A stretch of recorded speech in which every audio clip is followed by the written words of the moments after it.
Damos la bienvenida a la ingeniera Dora Ordóñez, exsecretaria anticorrupción.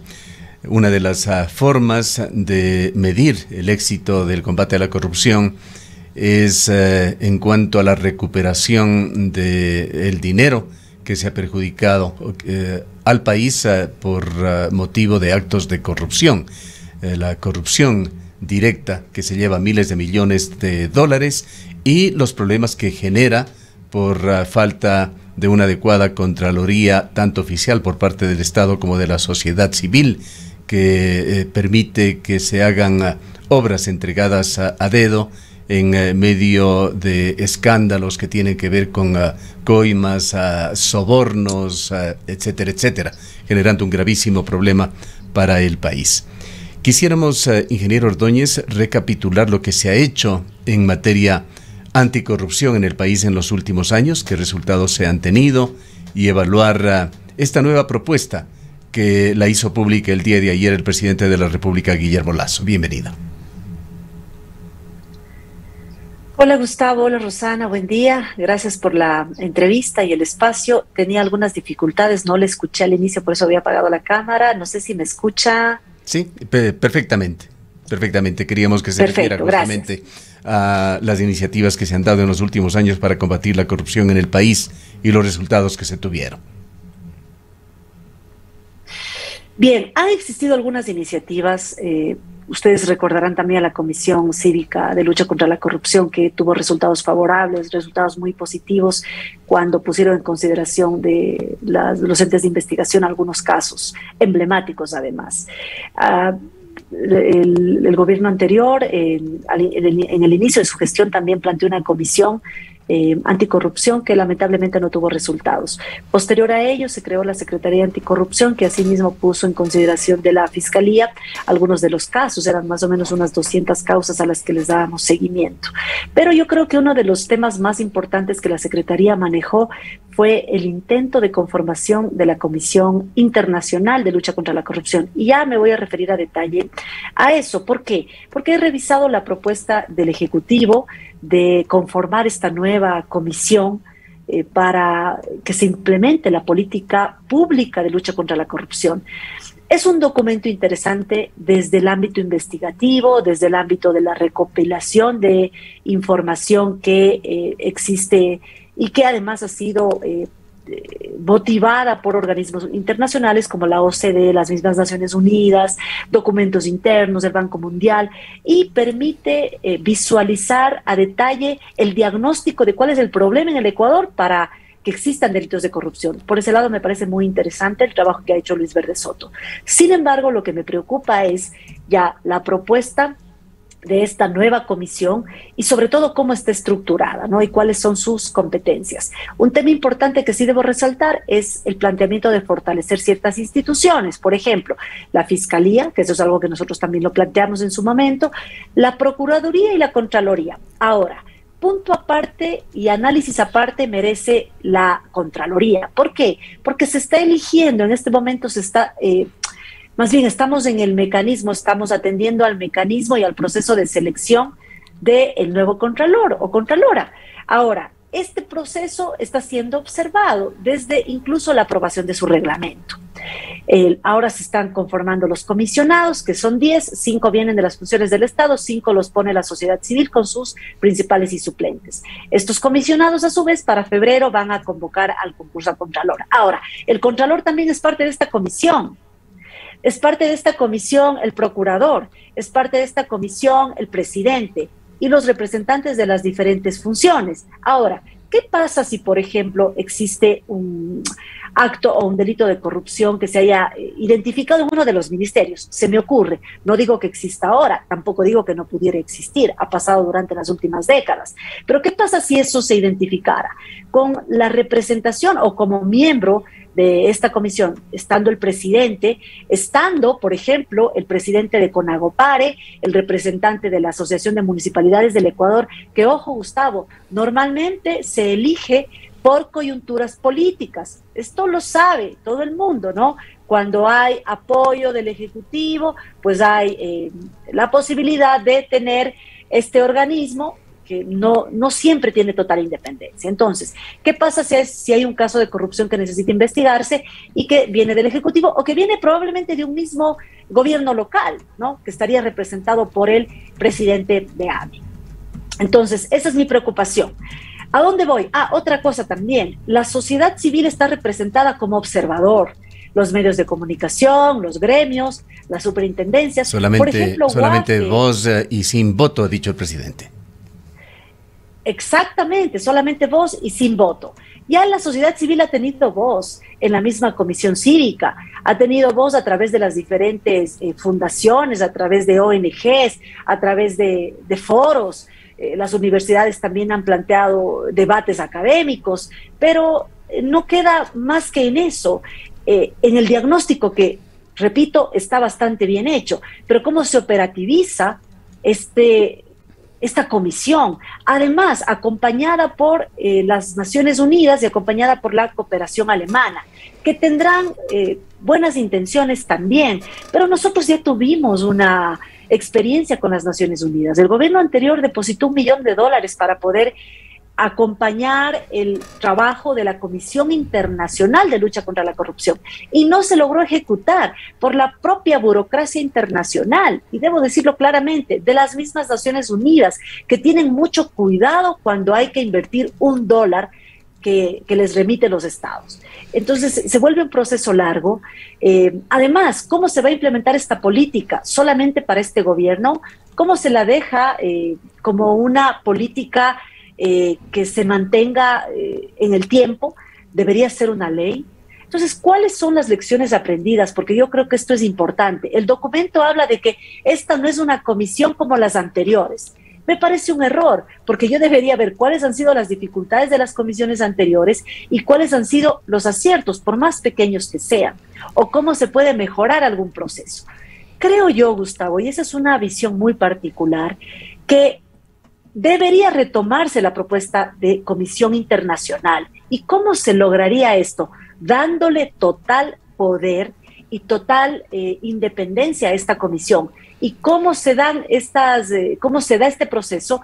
Es la Asamblea General de las Naciones Unidas la que debería autorizar y la que debería firmar con el país un convenio de manera que esta comisión tenga total independencia, incluso por sobre la Fiscalía. Yo sé que esto puede generar ruido, pero este carácter supranacional de la comisión es importante, porque de lo contrario se convertirá esta comisión planteada en otra dependencia que lamentablemente tiene injerencia de las diferentes funciones que ahí están representadas. Ingeniera Ordóñez, muy buenos días. Precisamente uno de los temas que preocupa es la independencia que va a tener esta comisión para investigar y sobre todo para hacer efectiva las sanciones en caso de que estas se llegaran a comprobar. Parecería que el Estado va a ser juez y parte al momento de conformar esta comisión, y lo que se ha venido advirtiendo en toda la historia de las comisiones que usted ya nos recordó es precisamente la necesidad de una comisión que sea absolutamente independiente.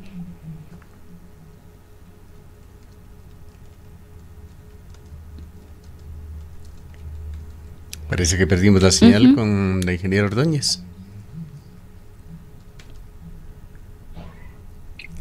Sí, Rosana, mil disculpas, volví a apagar el video porque realmente no escuché, no sé si tengo dificultades con mi conexión, pero no pude escuchar la pregunta, no sé si me puede volver a comentar. Sí, ingeniera Ordóñez, lo que yo decía es que uno de los temas que precisamente preocupa es la independencia que va a tener esta comisión cuando está conformada por las propias instituciones del Estado y por supuesto por personas, ¿no?, que van a estar al frente de cada una de estas instituciones. Parecería que el Estado pasa a ser juez y parte en procesos en los que se requiere absoluta independencia. Entonces, un poco nos preguntamos ahí si esta opción a la que usted hace referencia de que sea un organismo externo o que sea un organismo más bien ciudadano, 100% ciudadano, es lo que garantizaría la independencia, una real independencia. Un organismo ciudadano tiene el riesgo de asimismo cooptarse por cualquiera de las instituciones que forman parte del Estado. Esa es mi preocupación. La Comisión Cívica ha logrado mantener su independencia, pero ha tenido dificultades en términos económicos, porque ha dependido además de del voluntariado que en realidad no tienen ningún financiamiento, ningún tipo de financiamiento. La Comisión Ciudadana Anticorrupción en muchas ocasiones nos han dicho que los gastos que tienen, a veces ingentes gastos, lo ponen de su propio bolsillo. En efecto, y esa es la dificultad que ha debido enfrentar la Comisión Cívica, y por eso es que no ha podido continuar con un trabajo sostenido. Ahora, recuerden ustedes que el Consejo de Participación Ciudadana tiene dentro de sus competencias la lucha anticorrupción, y el Consejo de Participación Ciudadana sí tiene recursos. Algunas veces se les ha limitado el presupuesto, pero tiene recursos y tiene personas contratadas para este efecto. Pero ya sabemos qué es el Consejo de Participación Ciudadana ahora. Es más, hay una propuesta de que deba eliminarse. Probablemente en una consulta popular esa sea la propuesta ganadora. Es decir, la mayoría de los ciudadanos piensan que no están representados en este consejo y en esta función, además, porque recuerden que el Consejo de Participación es parte de la función de transparencia, en donde también está el Contralor, está el Procurador. Ojo que ahí también hay una doble representación, porque en la comisión planteada está tanto la función de transparencia y control social, cuanto la Contraloría, por ejemplo, cuando la Contraloría es parte de la función. Entonces, eso también debería aclararse. Yo lo que no sé es cómo se va a generar la retroalimentación también que han planteado, porque entiendo que el documento está en socialización, pero no sé si hay mesas de diálogo, grupos focales, foros, correo electrónico a donde se puedan enviar las observaciones. Eso realmente no lo tengo muy claro, pero sí me preocupa lo que decía Rosana, la independencia de esta comisión. En algún momento cuando me preguntaban, y creo que ya lo mencioné, cuando me preguntaban si la Secretaría debería volver a existir, la Secretaría Anticorrupción, yo creería que no, debería más bien fortalecerse a los otros entes gubernamentales que ya tienen competencias sobre investigación, sobre prevención. Además, ese es un tema también importantísimo, cómo prevenimos que estos delitos se den. Se trata, eso sí, en el documento, pero de manera muy general. Hay algunas aristas desarrolladas, pero ¿cómo se operativiza? ¿Cuáles son los recursos que se destinan para esto? ¿Están ya en el presupuesto para el próximo año? ¿Cómo se van a reunir estos miembros de la comisión? ¿Quién va a dar los recursos? ¿Los va a dar la cooperación internacional? ¿Quién va a presidir? ¿Quién va a ser de coordinador? Sí, es muy complejo este tema. Por eso insisto en que puede resultar una buena intención plasmada en un documento. Yo vuelvo a reiterar el trabajo de Luis Verde Soto, pero todavía me queda la seria duda de cómo esto se va a concretar. El grave problema, ingeniero Ordóñez, y usted lo conoce muy bien, es que la corrupción en Ecuador ha tenido como uno de sus principales protagonistas a funcionarios de distintos niveles de gobierno. Por supuesto está el sector privado, empresas y empresarios que sobornan, y a funcionarios de distinto nivel de gobierno que o se dejan corromper o en otros casos incluso son quienes han incentivado los altos niveles de corrupción de Ecuador.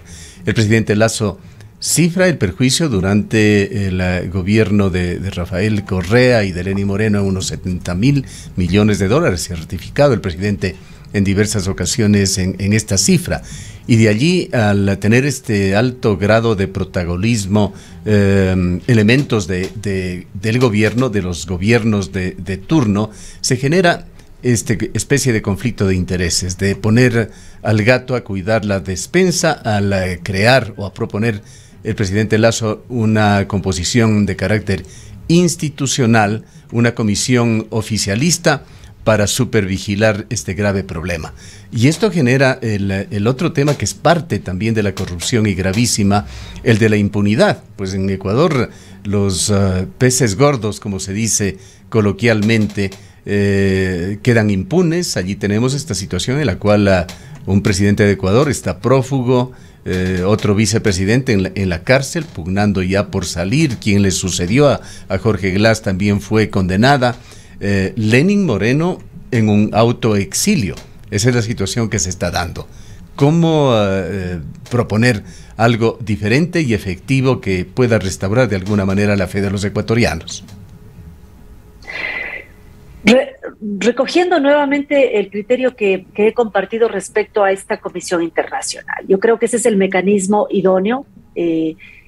Creo que esa es la única institución internacional que permitiría, si así podríamos llamarla como institución, que permitiría mantener esa independencia, ¿no? Un poco de la experiencia. Respecto a la recuperación de activos, también está considerado dentro del documento, insisto, de manera muy genérica.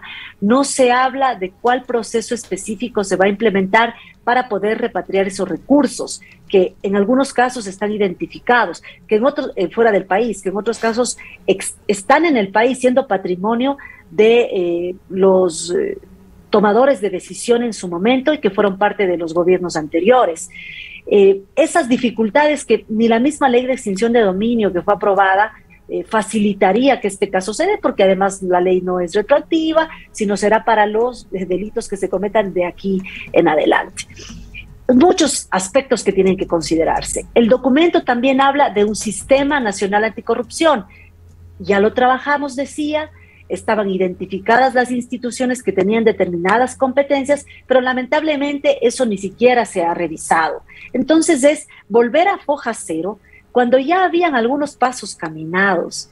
Ese es un error, me parece a mí, porque en esa intención de desmarcarse probablemente de los gobiernos anteriores, y puntualmente del anterior, que es del que conozco un poco más, y eso debo decirlo, ese error puede hacernos perder un poco de tiempo, porque ya había acercamientos con la misma cooperación internacional, había acercamiento con la Fiscalía de otros países, se coordina directamente con la Fiscalía del Ecuador, no lo hacían con la Secretaría puntualmente, sino con su homólogo, digamos, con su institución homóloga, en este caso que es la Fiscalía, y habían algunos pasos andados, ¿no? Pero no se los ha considerado y bueno, eso se respeta porque es una propuesta de este gobierno. El presidente de la República, ingeniero Ordóñez, ha mencionado varias veces o ha tomado como referente lo que se hizo con una comisión internacional en El Salvador. Allí efectivamente se generó una misión desde Naciones Unidas para apoyar a una comisión internacional contra la impunidad en El Salvador. Lo instaló el presidente Nayib Bukele. ¿Qué sabe usted sobre los éxitos? Pero no fue Naciones Unidas, fue la Organización de Estados Americanos la que actuó. ¿Qué sabe usted sobre qué sucedió en El Salvador? Un país, personalmente no lo conocemos mucho, sí sabemos que Nayib Bukele es un personaje bastante polémico, bastante cuestionado, sobre todo por su autoritarismo. Casi una autocracia se ha generado allá en El Salvador, pero es en donde se generó esta comisión internacional con apoyo de una entidad oficial como la Organización de Estados Americanos, que es tomado como referente por el presidente Lasso. No conozco los resultados, Gustavo, de esta comisión, más bien sí conozco los resultados de la comisión que se conformó en Guatemala, que en su primera participación, digamos, una primera etapa de participación, tuvo resultados muy positivos, más allá de las críticas que pudo haber generado respecto a la soberanía del Estado, pero era necesario darle total independencia, que es a lo que me he referido. Luego, ya por intereses del siguiente gobierno que estuvo en Guatemala, pues la comisión fue desintegrada, digamos, y ya sabemos lo que sucedió posteriormente en Guatemala. No conozco los resultados de El Salvador, habría que analizarlos, sin embargo, yo me ratifico en que es necesario que no sea una comisión que dependa de instituciones del país, sino que tenga iniciativas y que le permitan además ver desde una perspectiva diferente y mucho más amplia qué es lo que está pasando en el Ecuador, y no solo en el Ecuador, sino este no es un tema, y también lo recoge el documento del Ejecutivo, este no es un tema que únicamente le atañe al país, sino también a la región, ¿no?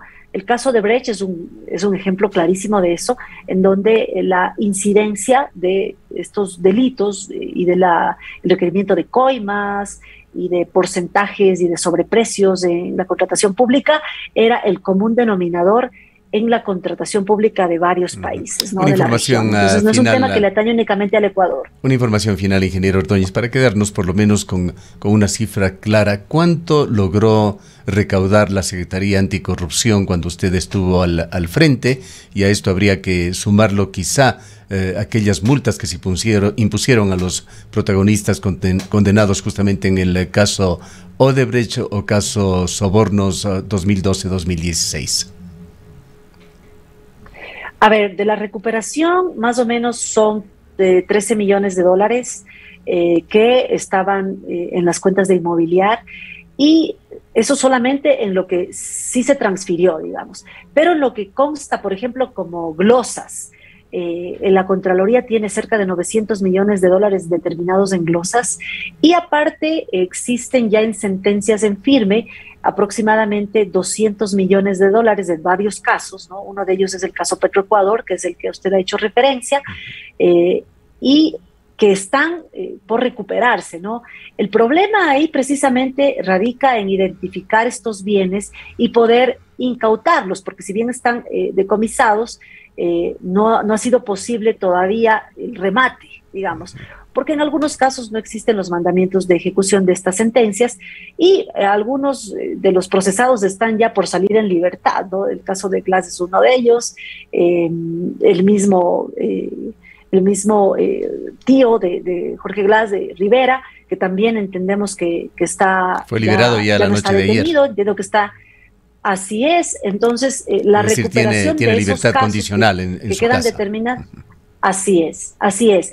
En esos procesos, en esos casos investigados, hay reparación al Estado que lamentablemente no se ha concretado, ¿no? Que más o menos de los casos que sí se han judicializado, le decía, son cerca de 200 millones de dólares. Ojo que con Odebrecht había la iniciativa de poder generar esta compensación al país, pero siempre y cuando existan condiciones puestas por ellos, es decir, que puedan volver a contratar en el Ecuador. Por eso es que no procedió, el gobierno anterior no dio apertura para eso y no procedió esta indemnización, por así decirlo, o esta reparación al Estado, más bien. En Perú sí. En Perú cerca de 180 millones de dólares Odebrecht entregó al Estado peruano, pero entendemos que todavía puede trabajar en ese país. Bien. Pero aquí no logró concretarse. Gracias, ingeniero Ordóñez. Permítame cambiar diametralmente de tema y preguntarle si es que usted está pensando ya seriamente en candidatizarse para alcalde de Cuenca. Gracias, Gustavo, por la pregunta. No he tomado una decisión para el próximo proceso electoral. Lo que sí debo decirle es que he mantenido algunas reuniones, he recibido un par de invitaciones para acompañar procesos electorales. En este momento he tomado unas semanas sabáticas, toda vez que desde el 2014 yo no había parado en el trabajo y le he dedicado estos días a la familia. Sí lo estamos evaluando. Yo creo que para el mes de marzo, febrero o marzo del próximo año, tendré más claridad respecto a esta decisión. Hay que evaluarla. Eso es muy delicado, sobre todo por las condiciones coyunturales de la política. Lamentablemente, a todos quienes hemos ejercido esta función, siempre nos estigmatizan con que o mentimos, o somos corruptos, o robamos, o que no estamos capacitados, ¿no? Y a veces incluso para una mujer es más complejo. Pero hay cosas que en cambio sí motivan, Gustavo, y es el hecho de la misma experiencia, el camino andado y el reconocimiento de algunas personas, ¿no? Del trabajo que hemos hecho. Así que lo vamos a valorar. Yo no lo he descartado, pero tampoco lo he confirmado. Tampoco es que en la política hay que estar siempre al frente. Los procesos requieren de acompañamiento y asesoría. No necesariamente se puede estar en la papeleta, pero sí se puede acompañar un proceso político que siempre venga también de la mano de un proceso social. Y eso hay que construirlo. Yo creo que los últimos años, lamentablemente, la pandemia también ha agudizado este problema, pero los últimos años han marcado un liderazgo quizás débil en las instituciones de Cuenca y el Azuay, y creo que eso hay que reconsiderarlo. Bien, muchas gracias por habernos acompañado. Han escuchado a la ingeniera Dora Ordóñez, ella fue secretaria anticorrupción en el gobierno de Lenín Moreno.